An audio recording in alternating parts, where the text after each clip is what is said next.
अस्सलाम वालेकुम स्टूडेंट्स, क्या हाल है आपके। मेरा नाम है अबराज चौहान। आज हम चैप्टर नंबर 7 का एक और इम्पॉर्टेंट लॉन्ग क्वेश्चन स्टडी करने जा रहे हैं। ये है Born Haber cycle. Born Haber cycle actually lattice energy of ionic compound, specially ऐसे आयनिक कंपाउंड जो कि बाइनरी होते हैं। ये बाइनरी कंपाउंड्स की लैटिस एनर्जी को ये कैलकुलेट करने में हेल्प करते हैं। ये असल में हेस लॉ की एक एप्लीकेशन है जो कि हम लेक्चर में डिटेल में डिस्कस करेंगे कि एक रूट दूसरे रूट के साथ कंपेयर करके हम लैटिस एनर्जी कैसे निकाल सकते हैं। याद रखिएगा, हेस लॉ की बॉर्न हेबर साइकिल जो एप्लीकेशन है, this is use for the calculation of lattice energy which is very much necessary to expect the properties of ionic compounds. Ionic compound की बहुत सी प्रॉपर्टीज को आप इससे एक्सपेक्ट कर सकते हैं, आइडिया लगा सकते हैं, उसको आप यूं समझ लें कि आप जज कर सकते हैं ये आयनिक कंपाउंड की सॉल्युबिलिटी क्या होगी, ये कितना स्ट्रॉन्ग होगा, इसकी वॉलेटिलिटी क्या होगी। इस तरह की प्रॉपर्टीज आप लैटिस एनर्जी से कैलकुलेट कर सकते हैं। मसला ये है, लैटिस एनर्जी डायरेक्ट कैलकुलेट होती नहीं है। इसमें लैटिस एनर्जी में कैलकुलेशन के लिए फिर आपको एक अल्टरनेट रूट यूज करना पड़ता है जो कि बॉर्न हेबर साइकिल में डिटेल में मेंशन है। तो चलते हैं बॉर्न हेबर साइकिल की तरफ और देखते हैं कि इसकी इंट्रोडक्शन, इसकी स्टेटमेंट, इसकी ऑब्जेक्टिव, ये कैसे लैटिस एनर्जी कैलकुलेट करता है, इसमें एनर्जी ट्रायंगल कैसे इस्तेमाल की जा सकती है, उसकी तरफ चलते हैं और देखते हैं क्या इंफॉर्मेशन है हमारे पास। स्टूडेंट्स, आज हम जो टॉपिक पढ़ने जा रहे हैं ना, वो बॉर्न हेबर साइकिल है। ये एक्चुअली आपको हेल्प करेगा लैटिस एनर्जी को कैलकुलेट करने के लिए। ये ना हेस लॉ की एप्लीकेशन है। बॉर्न हेबर साइकिल एक ऐसा क्वेश्चन है जो अक्सर स्टूडेंट्स को कंफ्यूज करता है, लेकिन मेरी कोशिश होगी कि मैं इसको फ्रॉम वेरी बेसिस लेके चलूं ताकि आपको इसमें मौजूद डिफरेंट टर्म्स, इसकी एनर्जी ट्रायंगल और इसमें मौजूद डिफरेंट कॉन्सेप्ट समझ आ जाएं। तो सबसे पहले तो हम बॉर्न हेबर साइकिल की तरफ चलते हैं। बॉर्न हेबर साइकिल है क्या? It is an application of Hess law. ये हेस लॉ की एप्लीकेशन है।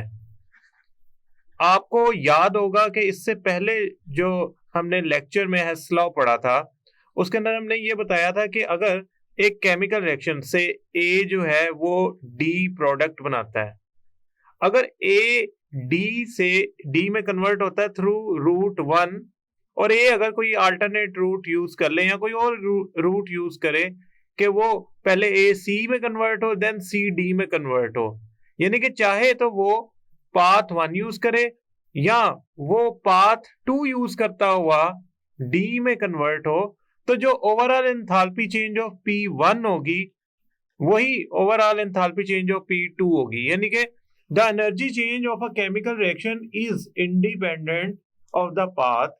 इस पे डिपेंड नहीं करता, रूट पे एनर्जी चेंज डिपेंड नहीं करता। आप जो मर्जी रूट अपना लें, अगर आपकी इनिशियल और फाइनल कंडीशन सेम है तो जब रिएक्टेंट प्रोडक्ट में चेंज होंगे, यानी कि ए डी में चेंज होगा, तो जिस मर्जी पाथ से चेंज हो, द ओवरऑल हीट चेंजेस या एंथैल्पी चेंजेस की जो वैल्यू होगी वो सेम होगी, जो मर्जी हो जाए। मतलब यहाँ पे डेल्टा H1 है, डेल्टा H2 है, तो जो P1 की एंथैल्पी चेंज है ना, वो P2 की एंथैल्पी चेंज, जो कि दो डिफरेंट एंथैल्पी चेंजेस है, उसके बराबर आएगा।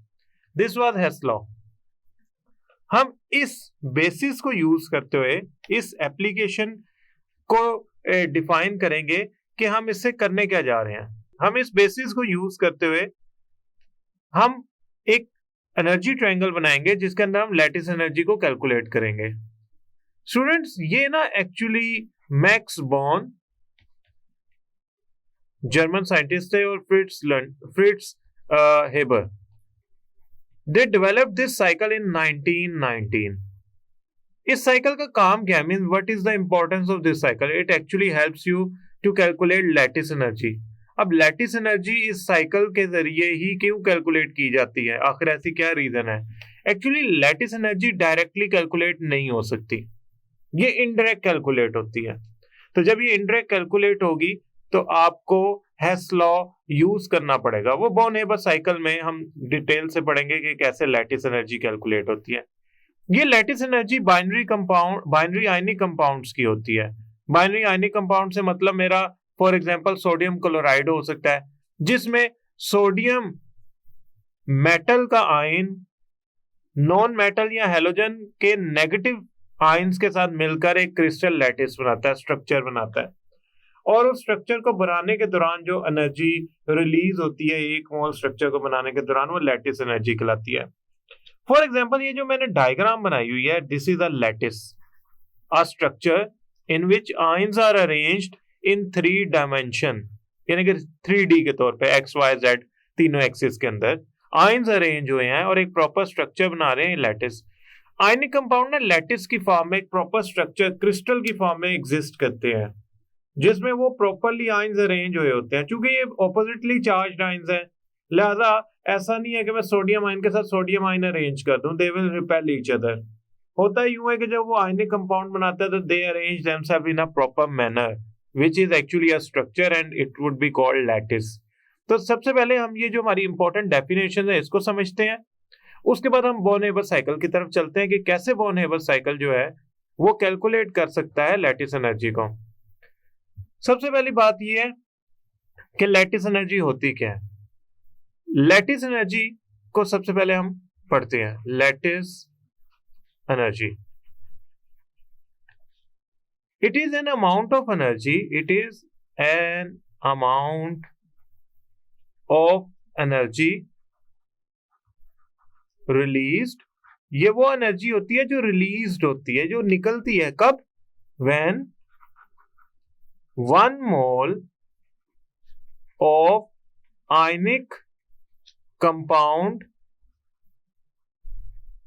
is formed from its gaseous isolated, यानी कि एक दूसरे के असर से आजाद आयंस, यानी कि पॉजिटिव नेगेटिव चार्ज के असर में नहीं है, वो अलग है।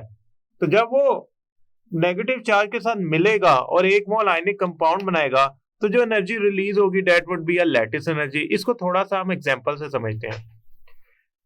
लैटिस एनर्जी वो एनर्जी है जो रिलीज होती है कब, जब एक मोल कोई आयनिक कंपाउंड बनता है, से MX एक आयनिक कंपाउंड है जिसमें M का मतलब है कोई मेटल का आयन और X का मतलब है कोई से हेलोजन या नॉन मेटल का ion, it could be N oxygen, but ज्यादातर हम बाइनरी कंपाउंड्स, बाइनरी आयनिक कंपाउंड जो कंसीडर कर रहे हैं लैटिस एनर्जी के अंदर, वो ऐसे कंपाउंड्स हैं जिसमें मेटल यानी कि अल्कली ग्रुप या अल्कलाइन ग्रुप के जो एलिमेंट्स हैं वो जुड़े होंगे किसी हेलोजन वगैरह के साथ।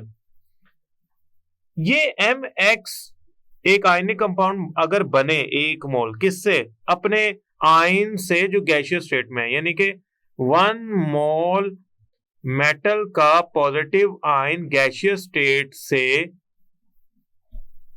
अपने, यानी कि ये गैसियस स्टेट से मिले नेगेटिव आयन ऑफ हेलोजन के साथ, वो भी गैसियस स्टेट में होगा, तो ये जो एनर्जी रिलीज होगी वो लैटिस एनर्जी कहलाएगी। अब आप एग्जांपल के तौर पे समझे, 1 mole of sodium chloride form करना चाहते हैं, इसमें सोडियम मेटल है, तो 1 mole sodium metal gaseous ion में जब 1 मोल क्लोराइड गैसियस आयन से मिलेगी तो जो एनर्जी रिलीज होगी वो होगी -787 किलो जूल पर मोल, यानी कि 1 mole sodium chloride solid crystal lattice बनाने के लिए यहाँ पे हम S लिख लेते हैं, जिससे साबित हो कि हमारा जो प्रोडक्ट है जो गैसियस आयन के मिलने से 1 मोल बनता है वो सॉलिड फॉर्म में है, वो कहलाएगी लैटिस एनर्जी। लैटिस एनर्जी इतनी क्यों जरूरी है, हम इतनी मेहनत क्यों कर रहे हैं इसको निकालने में। असल में किसी भी कंपाउंड की जो लैटिस एनर्जी है ना, वो उस आयनिक कंपाउंड की सॉल्युबिलिटी, हार्डनेस, वोलेटिलिटी या इस तरह की जो प्रॉपर्टीज हैं वो हमें एक्सप्लेन करती है, हमें बताती है, उसका आइडिया जनरेट करती है। तो अगर किसी कंपाउंड की सॉल्युबिलिटी होगी, कम होगी, ज्यादा होगी, it will depend upon the lattice energy. So अगर हम किसी तरह लैटिस एनर्जी को फाइंड कर लेते हैं, जो डायरेक्टली फाइंड नहीं हो सकती, उसके लिए definitely Born Haber cycle use करना पड़ेगा, तो हम प्रिडिक्ट कर सकते हैं उसकी बहुत सारी प्रॉपर्टीज को। सो इन प्रॉपर्टीज को जांचने के लिए मुझे लैटिस एनर्जी फाइंड करनी पड़ती है, जो कि बॉर्न हेबर साइकिल में हम फाइंड करने जा रहे हैं। बाकी टर्म्स को भी वन बाय वन देखते हैं। आयोनाइजेशन एनर्जी के बारे में आप जानते हैं, आयोनाइजेशन एनर्जी वो अमाउंट ऑफ एनर्जी है जो आप किसी गैशियस एटम में से सोडियम गैशियस एटम में से इलेक्ट्रॉन रिमूव करने के लिए देते हैं। मतलब सोडियम में से इलेक्ट्रॉन रिमूव करके उसे सोडियम मेटल आयन में कन्वर्ट करना हो, पॉजिटिव चार्ज में कन्वर्ट करना हो, तो ये जो एक इलेक्ट्रॉन निकाला है ना सोडियम के आउटर मोस्ट शेल से, तो ये तब निकलेगा जब आप उसे 496 किलो जूल एनर्जी देंगे एक मोल सोडियम एटम को, तब उसके आउटर मोस्ट शेल में से जो 1 इलेक्ट्रॉन है वो निकल जाएगा। इस प्रोसेस को करने के लिए इस बात का ध्यान रखिएगा, जब हम ये आयोनाइजेशन एनर्जी मेजर कर रहे होते हैं तो हमारे पास जो एटम्स हैं they are in gaseous state. Enthalpy of atomisation का मतलब होता है कि आप एक मोल एटम्स बनाना चाहें फ्रॉम एनी मॉलिक्यूल, तो आप जो एनर्जी, आपका जो एनर्जी एब्जॉर्ब होगी वो कहलाएगी एंथैल्पी ऑफ एटमाइजेशन या energy required to do atomisation. मसलन अगर मैं एंथैल्पी ऑफ एटमाइजेशन को डिस्कस करना चाहूं तो हाफ मोल हाइड्रोजन जो मॉलिक्यूल्स हैं they are converted into 1 mole hydrogen atoms when they are provided with the energy of -218 kilo joule per mole. Electron affinity वो एनर्जी होती है, कौन सी एनर्जी होती है? जो रिलीज हो जाती है, जो रिमूव हो जाती है, जो निकल जाती है। कब? जब आपका कोई एटम एक इलेक्ट्रॉन ऐड कर लेता है अपने आउटर मोस्ट शेल में। फॉर एग्जांपल जो क्लोरीन है गैसियस स्टेट के अंदर, अगर मैं उसमें एक इलेक्ट्रॉन ऐड करना चाहता हूं, 1 मोल क्लोरीन के मेरे पास गैसियस एटम्स है, उसमें मैं एक इलेक्ट्रॉन हर क्लोरीन के आउटर मोस्ट शेल में ऐड करना चाहता हूं ताकि वो क्लोराइड आयन बन जाए, तो जो एनर्जी इस प्रोसेस के दौरान रिलीज होगी, यानी कि 1 मोल क्लोरीन गैसियस एटम को 1 मोल क्लोराइड आयंस में कन्वर्ट करने के लिए वो इलेक्ट्रॉन अफिनिटी कहलाएगी। ये आयोनाइजेशन एनर्जी के ऑपोजिट होती है। आयोनाइजेशन एनर्जी में जो वैल्यू होती है एंथैल्पी की या एनर्जी चेंज की वो पॉजिटिव होती है, यानी कि वो एनर्जी आप देते हैं। इलेक्ट्रॉन अफिनिटी में ये एनर्जी आप उससे ले लेते हैं, निकाल देते हैं, आउट हो जाती है, नेगेटिव होती है। For chlorine it is -349 kilo joule per mole, यानी कि अगर आप क्लोरीन के 1 मोल नेगेटिव आयंस बनाना चाहते हैं फ्रॉम गैसियस क्लोरीन एटम्स, तो उसमें इलेक्ट्रॉन ऐड करने के चक्कर में -349 एनर्जी रिमूव होगी। अब स्टूडेंट्स हम चलते हैं अपने टॉपिक की तरफ। हमने lattice energy, ionisation energy, enthalpy of atomisation और इलेक्ट्रॉन अफिनिटी को डिस्कस किया। अब हम चलते हैं अपने टॉपिक की तरफ। बॉर्न-हेबर साइकिल के मुताबिक आप अगर लैटिस एनर्जी डायरेक्टली नहीं कैलकुलेट कर सकते तो आप उसे इनडायरेक्टली कैलकुलेट कर लें। यानी कि अगर हमारी पास कोई आयनिक कंपाउंड बन रहा है तो उसको बनाने के एक रूट नहीं होगा, उसको बनाने के मल्टीपल रूट्स होते हैं, तो हम उसको यूज करते हुए, यानी कि इनडायरेक्टली मैं ये कहना चाह रहा हूं, हम बॉर्न-हेबर साइकिल के लिए हेस लॉ को यूज करने जा रहे हैं ताकि हम लैटिस एनर्जी फाइंड कर सकें। लैटिस एनर्जी है क्या? देखें, सबसे पहले हम बनाते हैं triangle, energy triangle of born-Haber cycle. देखें, सोडियम गैसियस आयन का 1 मोल जब क्लोराइड गैसियस आयन के 1 मोल से मिले और वो बनाए 1 mole sodium chloride solid structure lattice, तो ये एनर्जी होगी लैटिस एनर्जी। अब आप कहेंगे सर ऐसा भी तो हो सकता है कि सोडियम मेटल सॉलिड फॉर्म में क्लोरीन गैस के हाफ मोल मॉलिक्यूल से रिएक्शन करे और सोडियम क्लोराइड बनाए। Now this will be called enthalpy of formation. ये वो एनर्जी है जो रिलीज होगी जब सोडियम और क्लोरीन मॉलिक्यूल्स, यानी कि सोडियम सॉलिड फॉर्म में मेटल और क्लोरीन मॉलिक्यूल गैसियस फॉर्म में रिएक्ट करके सोडियम क्लोराइड बनाए। इसका मतलब ये है कि एक रूट तो बना हमारे पास कि ये जो हमारे पास गैसियस आयंस हैं ये लैटिस एनर्जी को रिलीज करते हुए, माइनस करते हुए ये प्रोडक्ट बना लें।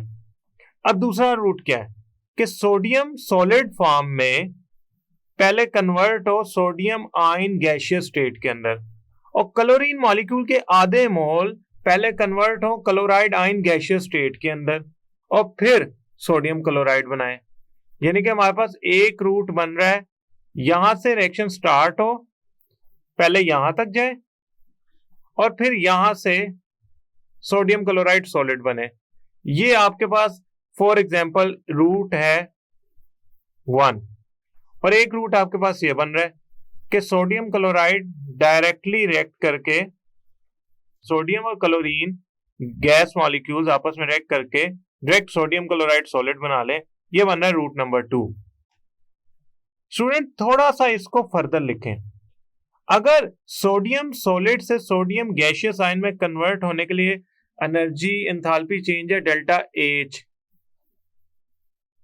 और क्लोरीन गैसियस मॉलिक्यूल से क्लोराइड आयन गैसियस में कन्वर्ट होने के लिए एंथैल्पी चेंज है delta H for sodium and delta H1 मैं अज्यूम कर लेता हूं, मैं ये डेल्टा H नहीं लिखता, मैं इसे मिटा देता हूं, और फॉर क्लोरीन है डेल्टा H2। तो मैं इन दोनों को जमा कर लूं तो मेरे पास आ जाएगा डेल्टा HX। यानी कि मैं सोडियम को सोडियम पॉजिटिव आयन में कन्वर्ट करने के लिए एनर्जी चेंजेस और क्लोरीन मॉलिक्यूल को हाफ मोल 1 मोल क्लोराइड आयन में चेंज करने के लिए जो एंथैल्पी चेंजेस है डेल्टा H2, ये डेल्टा H1, इन दोनों को लिख रहा हूं डेल्टा HX के इक्वल। तो मैं यहां लिख लेता हूं डेल्टा HX।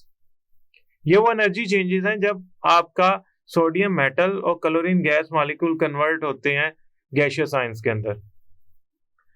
अब दूसरी बात, अगर आपकी लैटिस एनर्जी रिलीज करके ये सॉलिड में कन्वर्ट हो सकते हैं तो वो एब्जॉर्ब करके सॉलिड वापस गैसियस आयंस में भी तो कन्वर्ट हो सकता है। यानी कि अगर मैं एक रिएक्शन फॉरवर्ड डायरेक्शन में जा रहा है और एनर्जी जितनी रिलीज कर रहा है उतनी उसे एब्जॉर्ब करा दो तो वह रिवर्स डायरेक्शन में चला जाएगा। इसका मतलब होगा ये प्लस डेल्टा HX है तो ऑपोजिट डायरेक्शन में ये माइनस डेल्टा HX हो जाएगा। ये ओवरलैप कर गए हैं कलर्स, मैं इनको ऐसा करता हूं, ऊपर लिख लेता हूं। तो ये ऑपोजिट डायरेक्शन में अगर ये नेगेटिव पॉजिटिव था HX तो ये नीचे वाला ऑपोजिट डायरेक्शन में रिवर्स वाला एरो क्या हो जाएगा नेगेटिव HX। अगर ये फॉर्मेशन नेगेटिव है तो सोडियम क्लोराइड अपने एलिमेंट्स में चेंज होने के लिए जो एनर्जी फॉर्मेशन की तरह रिलीज कर रहा था अगर वही एब्जॉर्ब कर ले तो वो कहलाएगी एंथैल्पी ऑफ फॉर्मेशन पॉजिटिव के अंदर या opposite to enthalpy of formation. अब ये सारी बातें इस तरह है कि एक ये कॉर्नर है जो गैसियस आयन में कन्वर्ट हो रहा है और ये gaseous ion further sodium chloride solid बना रहे हैं।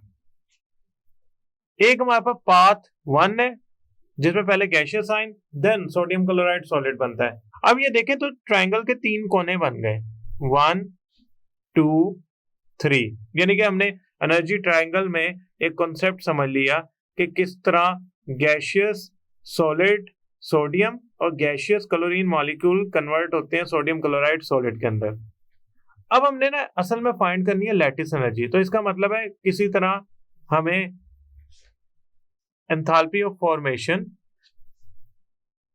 और HX की वैल्यूज पता हो तो ये वाली वैल्यू हम निकाल लेंगे। उसके लिए हम चलते हैं एक्सपेंडेड फॉर्म में एनर्जी ट्रायंगल की।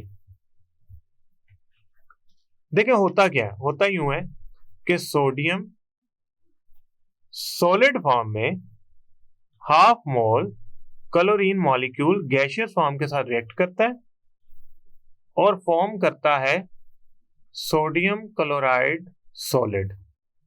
हम इसे कहेंगे ये है एंथैल्पी ऑफ फॉर्मेशन और इसकी वैल्यू हमारे पास आती है -787 किलो जूल पर मोल। अब आप कहेंगे सर रूट, ये पहला रूट बन गया जिसमें हमने बेस लाइन यानी कि सोडियम क्लोराइड तक जाना है, तो हम इसे डायरेक्ट कैलकुलेट कर सकते हैं इस तरह की, जब आपस में रिएक्ट करेंगे और जो हीट रिलीज करेंगे वो हम कैलकुलेट कर लें। दूसरा रूट क्या है बोन हेबर साइकिल के मुताबिक, कि पहले सोडियम कन्वर्ट हो, सोडियम सॉलिड फॉर्म से कन्वर्ट हो सोडियम आयन गैसियस स्टेट में, और क्लोरीन मॉलिक्यूल्स कन्वर्ट हो क्लोराइड आयन गैसियस स्टेट में, देन वो मिले और सोडियम क्लोराइड बनाए। उसके लिए क्या करना पड़ेगा, पहले तो हम करते हैं ऐसा कि ये जो सोडियम सॉलिड स्टेट में है ना, इसको एंथैल्पी ऑफ एटमाइजेशन देते हैं और इसे कन्वर्ट कर लेते हैं सोडियम सॉलिड से सोडियम गैसियस स्टेट के अंदर। अब सोडियम सॉलिड से सोडियम गैसियस स्टेट के अंदर कन्वर्ट होने के लिए जो वो एनर्जी डिमांड करेगा ना, वो होगी प्लस 108 किलो जूल पर मोल। अगर आप ये एनर्जी दे देंगे ना, तो सोडियम सॉलिड से सोडियम गैसियस स्टेट में कन्वर्ट हो जाएगा।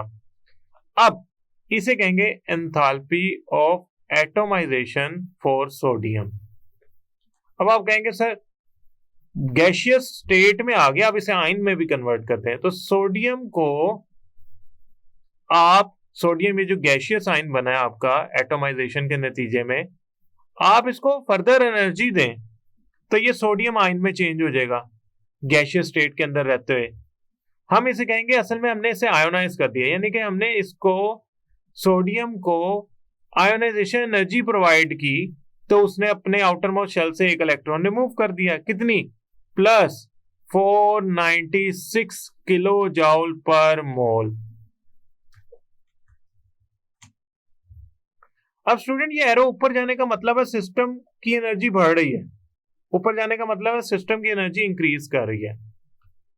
अब उसके बाद क्लोरीन की बारी आ गई। मसलन हमने किया क्या कि सोडियम को सॉलिड स्टेट से हमने गैसियस स्टेट तक कन्वर्ट कर लिया, ओके, आयन की फॉर्म में। अब मैं क्या करता हूं, क्लोरीन को हीट अप करता हूं, तो क्लोरीन जो होगा मॉलिक्यूल हाफ मोल, वो एनर्जी गेन करके क्लोरीन एटम्स में कन्वर्ट हो जाएंगे गैसियस स्टेट के अंदर, और इस दौरान जो वो एनर्जी एब्जॉर्ब करेंगे वो enthalpy of atomisation for chlorine कहलाएगी। वो कितनी होती है, वो हमारे पास होती है 121 किलो जूल पर मोल। अब स्टूडेंट्स क्लोरीन गैसियस स्टेट में जब जाता है ना, तो उसे इलेक्ट्रॉन की डिमांड होती है, यानी कि वो कहता है मेरा ऑक्टेट इनकम्प्लीट है, तो प्लीज मुझे कोई इलेक्ट्रॉन दे दे। तो वो इलेक्ट्रॉन गेन करने के लिए, ये हुआ यूं था, ये सोडियम की इक्वेशन मैंने कंप्लीट नहीं लिखी, इधर एक इलेक्ट्रॉन भी साथ आएगा जो सोडियम ने रिलीज किया है। अब क्लोरीन कहेगा मुझे कोई एक इलेक्ट्रॉन दे दे। अब क्लोरीन को कोई इलेक्ट्रॉन तभी देगा जब हमारे सिस्टम में कोई मेटल इलेक्ट्रॉन लूज कर रही होगी। ये मेटल इलेक्ट्रॉन जो लूज कर रही है सोडियम, ये क्लोरीन गेन करने की कोशिश करेगा। जब क्लोरीन इलेक्ट्रॉन गेन करता है तो उसकी एनर्जी बढ़ती नहीं है, उसकी एनर्जी कम हो जाती है। क्यों? क्योंकि जब क्लोरीन गैसियस स्टेट में इलेक्ट्रॉन ऐड करेगा तो एनर्जी रिलीज होती है और वो क्लोरीन कन्वर्ट हो जाता है क्लोराइड आयन के अंदर। एनर्जी रिलीज इस प्रोसेस के दौरान होती है, उसे कहते हैं इलेक्ट्रॉन अफिनिटी फॉर क्लोरीन, और उसकी वैल्यू हमारे पास जो गिवन है वो है -349 किलो जूल पर मोल। अब इस पॉइंट पे, जिस पे मैं 2 क्रॉस लगा रहा हूं लाइन पे, इस पॉइंट पे हमारे पास जो रिक्वायर्ड सब्सटेंस है वो कन्वर्ट हो गई है सोडियम पॉजिटिव गैसियस आयन के अंदर और क्लोरीन गैसियस नेगेटिव आयन के अंदर।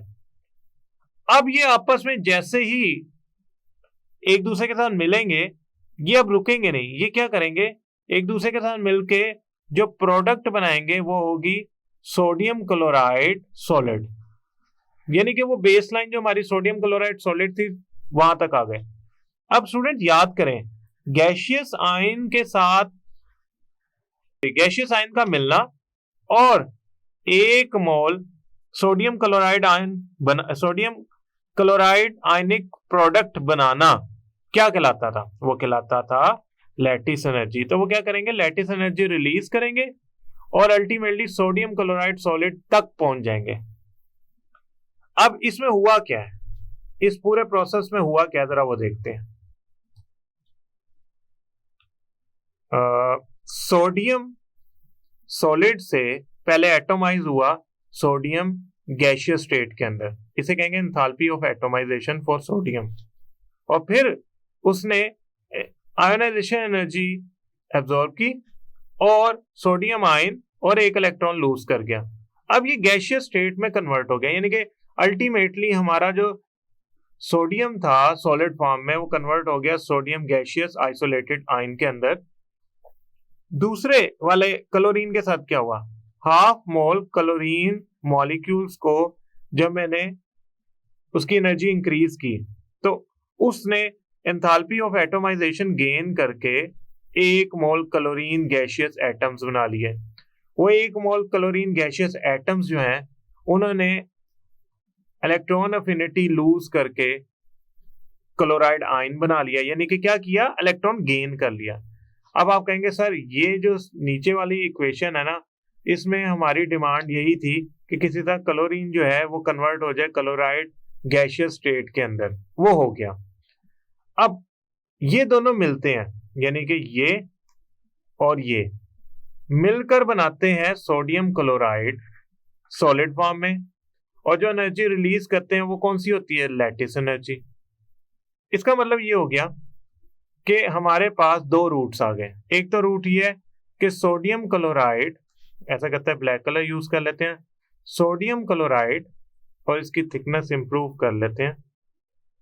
Sodium chloride direct convert, sodium chloride solid direct बने सोडियम सॉलिड और क्लोरीन गैस मॉलिक्यूल से रिएक्ट करके फ्रॉम इट्स एलिमेंट, आसान लफ्जों में तो इसे कहेंगे एंथैल्पी ऑफ फॉर्मेशन। एक रूट ये है।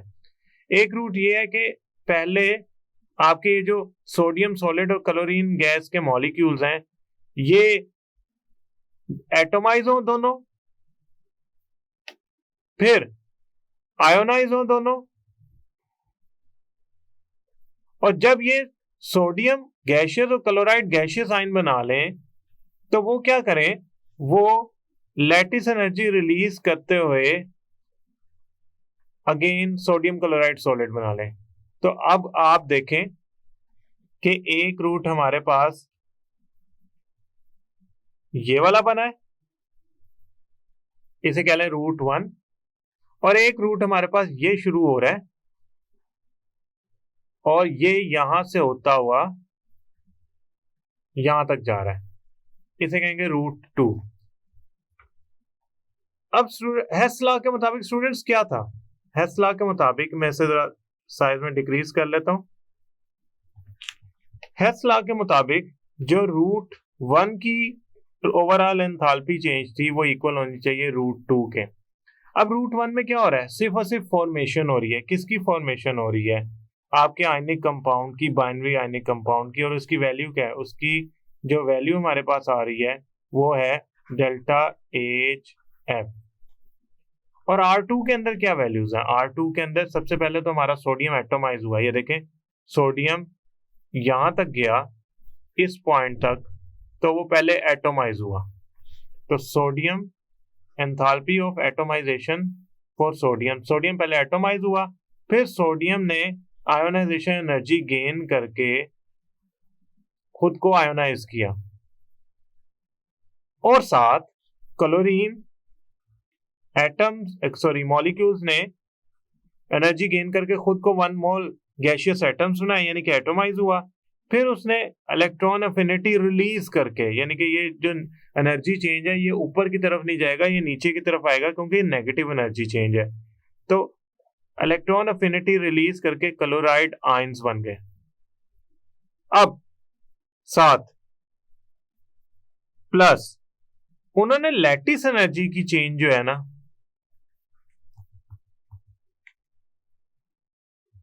वो एनर्जी रिलीज की, ठीक है। ये नेगेटिव साइन ये बता रहा है कि ये एनर्जी रिलीज होगी। इसका हरगिज मतलब नहीं है कि आपने जो इक्वेशन है इसमें नेगेटिव HL लिख देना, इसका मतलब ये एनर्जी रिलीज होगी, यानी कि enthalpy energy of lattice energy और इन सारी एनर्जीज को आप जमा कर लेना तो ये रूट नंबर 2 बन रहा था। यानी कि आपने इस रूट के अंदर सबसे पहले ऊपर तक गए, कहां तक, जब क्लोरीन जो है वो एटोमाइज हुआ, उसके बाद जब वापस नीचे आए सोडियम सॉलिड तक, sodium chloride solid ionic compound बनाने तक, तो ये सारी एनर्जीज आई। अब स्टूडेंट इसमें हमने ये जो यहां से वैल्यू शुरू होकर यहां तक जाती हैं, इनको हमने कहा था डेल्टा एच एक्स, यानी कि ये वो वैल्यूज थी जिसमें सोडियम सॉलिड फॉर्म से सोडियम आयन गैसियस में कन्वर्ट होता है। हमने खुद ही इसे नाम दे दिया, ये हमें वैसे पता होती है, हर बुक में लिटरेचर में आसानी से मिल जाती हैं, तो हम इन सारों को जमा करके डेल्टा एच एक्स के इक्वल रख लेते हैं। और डेल्टा एच एक्स में हुआ क्या, सोडियम सॉलिड से सोडियम गैसियस आयन में कन्वर्ट हुआ, और क्लोरीन मॉलिक्यूल्स गैसियस गैस से ये कन्वर्ट हुए क्लोराइड आयन गैसियस स्टेट के अंदर। जैसे ये दोनों बने ना, लैटिस एनर्जी रिलीज की और फॉर्म कर दिया सोडियम क्लोराइड, ये सब वैल्यूज बराबर आएंगी एंथैल्पी ऑफ फॉर्मेशन के। अब हम क्या करते हैं, ये वैल्यूज हमने अभी साथ साथ लिखी है, हमें याद करनी पड़ेंगी जुबानी। ऐसा नहीं है ये एग्जाम में गिवन होंगी या बोन हेबर साइकिल आ गया तो वो आपसे ये वैल्यूज डिमांड नहीं करेगा। We need to keep these values in mind.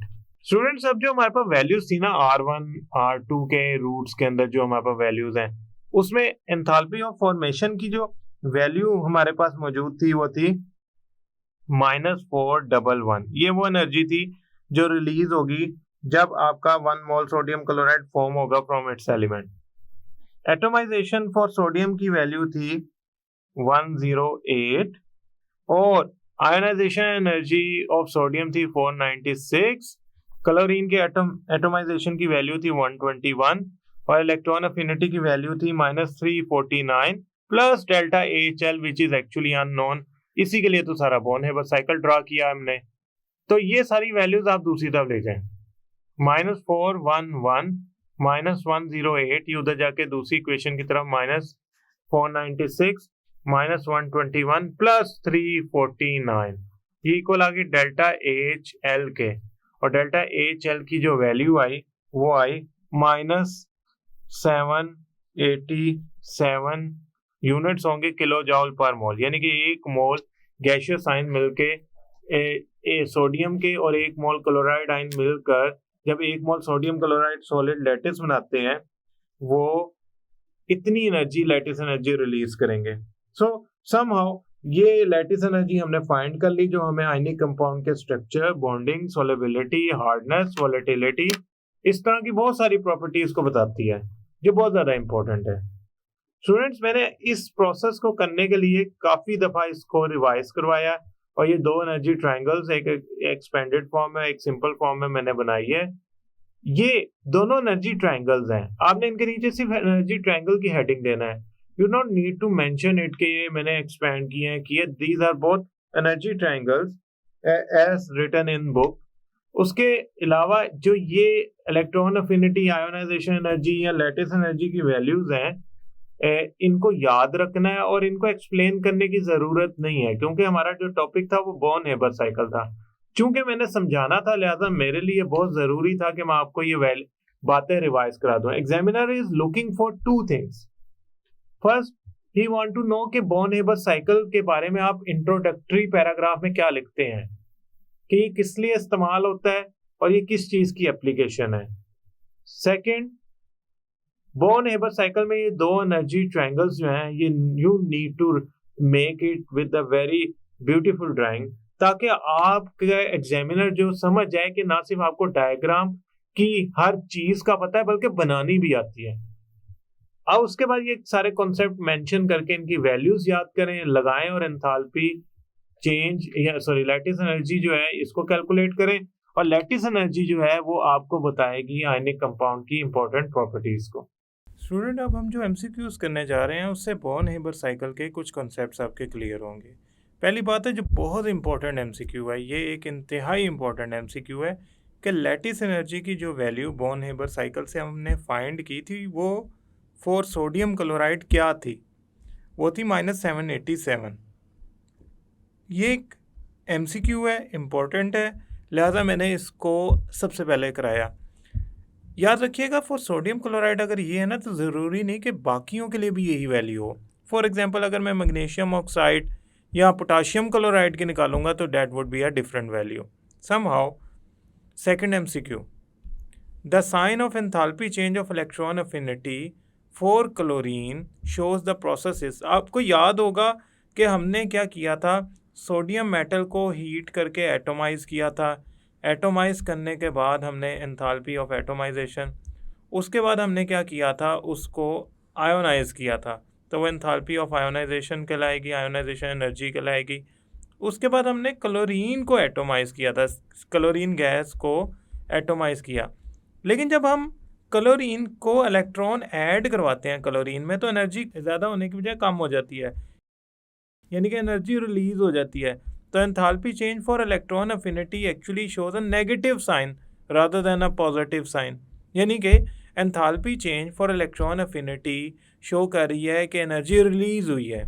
तो अगर एनर्जी रिलीज हुई है तो ये प्रोसेस कौन सा होगा, एक्सोथर्मिक। क्यों, एक्सोथर्मिक प्रोसेस के अंदर ही एनर्जी रिलीज होती है। लेकिन एक बात याद रखिएगा कि फर्स्ट इलेक्ट्रॉन अफिनिटी जो होती है वो नेगेटिव होती है। फॉर एग्जांपल ऑक्सीजन की बात की जाए तो उसकी फर्स्ट इलेक्ट्रॉन अफिनिटी नेगेटिव होगी, लेकिन सेकंड इलेक्ट्रॉन अफिनिटी जो है वो पॉजिटिव होती है for any element which can accommodate a second electron. For example oxygen की बजाय सल्फर की बात कर लें, तो हमने ये बात याद रखनी है कि अगर हम किसी एलिमेंट में एक के बाद दूसरा इलेक्ट्रॉन ऐड करते हैं तो फिर वो प्रोसेस एक्सोथर्मिक नहीं होगा, फिर वो प्रोसेस एंडोथर्मिक होगा। लेकिन फर्स्ट इलेक्ट्रॉन अफिनिटी, क्लोरीन तो अकोमोडेट ही एक इलेक्ट्रॉन करता है, तो उसकी जो पहली इलेक्ट्रॉन अफिनिटी है वो एक्सोथर्मिक है। आई होप स्टूडेंट ये आप एक्सोथर्मिक लगाएंगे फॉर फर्स्ट इलेक्ट्रॉन अफिनिटी, इस बात को समझ गए हैं, और एंडोथर्मिक लगाएंगे फॉर सेकंड इलेक्ट्रॉन अफिनिटी।